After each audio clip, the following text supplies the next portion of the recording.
Bom, vamos falar de reações que envolvem os ânions mais comuns, cloreto, brometo, iodeto, nitrato, nitrito, carbonato, e nós escolhemos também sulfito, para avaliar, comparativamente as suas reações perante ácido sulfúrico diluído, então tem uma solução de ácido sulfúrico 2 mol por litro, e ácido sulfúrico concentrado. Esse é um teste que normalmente nós fazemos quando vamos fazer uma identificação de uma amostra desconhecida. Então nós adicionamos um ácido sulfúrico e pelas colorações que acabam sendo formadas ou pelos vapores ou pela solução, já é um primeiro indício de que eu possa partir para uma prévia identificação. Para isso, eu já peguei então um estante com tubo de ensaio e já coloquei íons, um sólido, um carbonato sólido, pode ser de sódio, nitrato, nitrito, cloreto, brometo, cloreto, iodeto, brometo. E ainda eu vou acrescentar um sulfito, para que a gente possa avaliar então esse comportamento comparativamente entre eles. Bom, para isso eu vou vou começar com ácido sulfúrico diluído. O que acontece com o brometo sólido quando nós adicionamos ácido sulfúrico diluído? Então, ácido sulfúrico diluído ao brometo, agitando, eu não observo nada, a frio. Vamos fazer a quente. Então, aquecendo. Um leve aquecimento, começou a ferver e eu não observo nada também. Veja que eu estou trabalhando, segurando com a ponta dos dedos, nem aconteceu nada, Não queimou, não aqueceu o tubo o suficiente para provocar qualquer coisa. Mas a gente pode acrescentar aqui agora o nosso prendedor. Veja que até o momento eu vinha trabalhando sem luva, porque eu não tinha nada de reações que fossem perigosas. Agora, como eu vou trabalhar com ácido sulfúrico concentrado, então nós estamos agora colocando a luva. Então, no caso, eu não gosto de utilizar muito o prendedor, porque às vezes a pessoa perde a mão em relação ao aquecimento. Quando eu quero fazer um aquecimento brando, segurando com a ponta dos dedos, eu sei que eu não vou ultrapassar o limite. Por isso que às vezes eu não utilizo o tal prendedor. Tá? Então, observe que não tem coloração alguma. Então, brometo não reage com ácido sulfúrico diluído. Vamos fazer a mesma coisa para o brometo, só que agora trabalhando com ácido sulfúrico concentrado.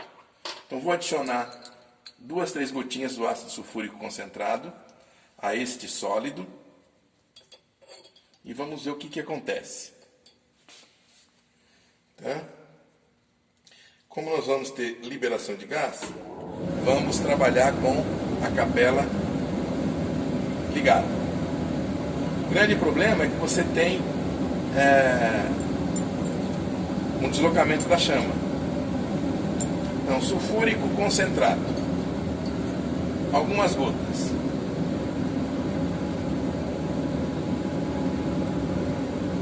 Então, colocando pelas paredes. Quando ele atinge, nós observamos uma efervescência. E nessa efervescência dá para a gente perceber a saída de um gás alaranjado. Veja aqui, um gás alaranjado saindo dessa efervescência. Ou seja, significa dizer que está ocorrendo a formação de bromo. Então, na presença de ácido sulfúrico concentrado, quando eu tenho brometo, eu tenho um gás alaranjado acastanhado, sendo eliminado. Tá certo? Eu vou fazer o seguinte, eu vou retirar um fundo branco para facilitar a observação. Tá? Muito bem. Então, brometo resolvido. Vamos trabalhar com iodeto.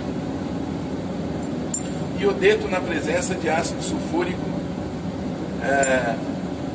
diluído. Sulfúrico diluído com iodeto.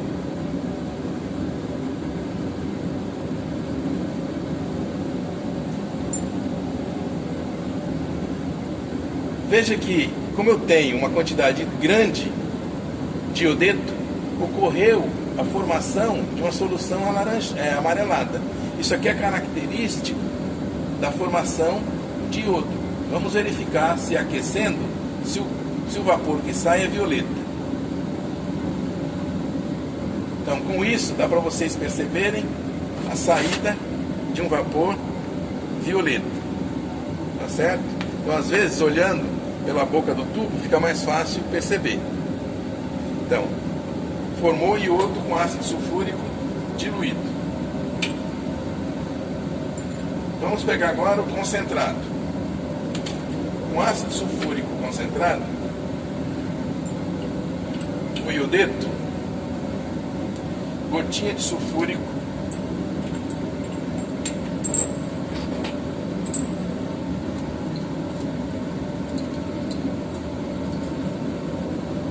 o que acontece? Nós observamos a formação de uma mistura que é acinzentada, escuro, e a saída também, se eu der um leve aquecimento, de um vapor violeta. Então, observe que aqui está saindo vapor violeta. Certo? Então, chegou a formar, inclusive, esse sólido marrom ou cinza escuro, iodo ressublimado. Então, forma iodo sólido. É uma reação de óxido de redução que conduz à formação de iodo.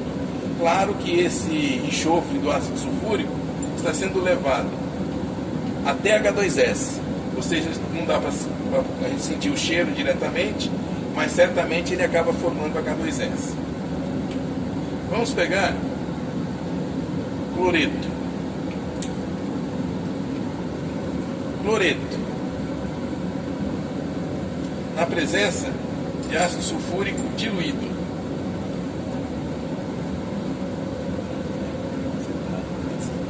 Então observe o seguinte, ó, na presença de sulfúrico diluído e aquecendo,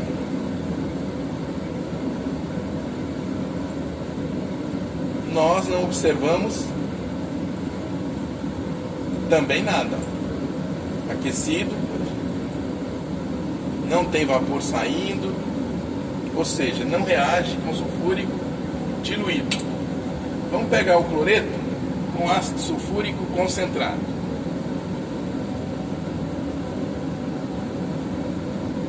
Na presença de ácido sulfúrico concentrado, então algumas gotas, nós temos uma efervescência, ou seja, há a formação aqui de gás cloridreto, tá certo? Então HCl sendo eliminado. Se nós aproximarmos aqui uma baguete, um bastão de vidro ou então uma pipeta com hidróxido de amônio, olha o vapor formado, ó. Significa dizer que aqui eu estou tendo um sublimado que está sendo formado pela reação entre o NH3 com o HCl. Então confirma a liberação de HCl.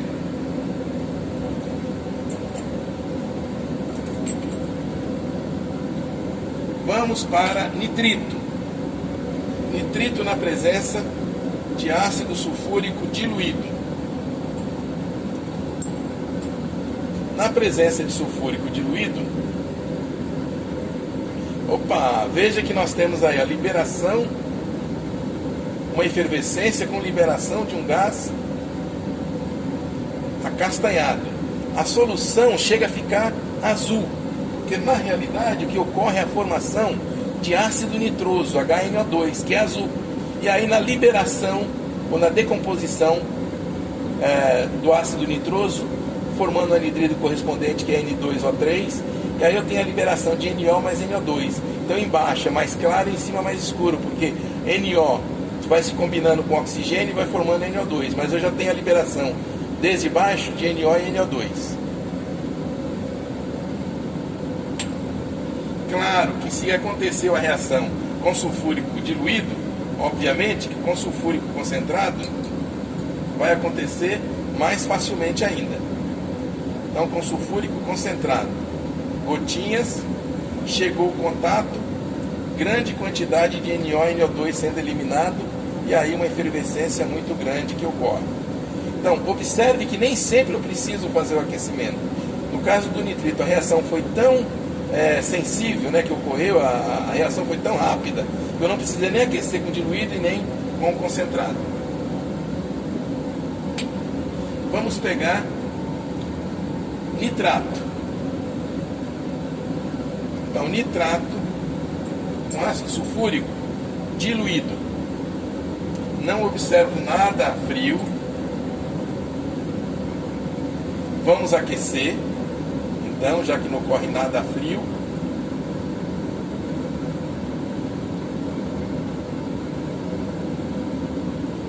e mesmo a quente, fervendo, não acontece absolutamente nada. Então, não ocorre liberação de gás. Vamos ver em relação, então, nitrato em relação a ácido sulfúrico concentrado. Com sulfúrico concentrado,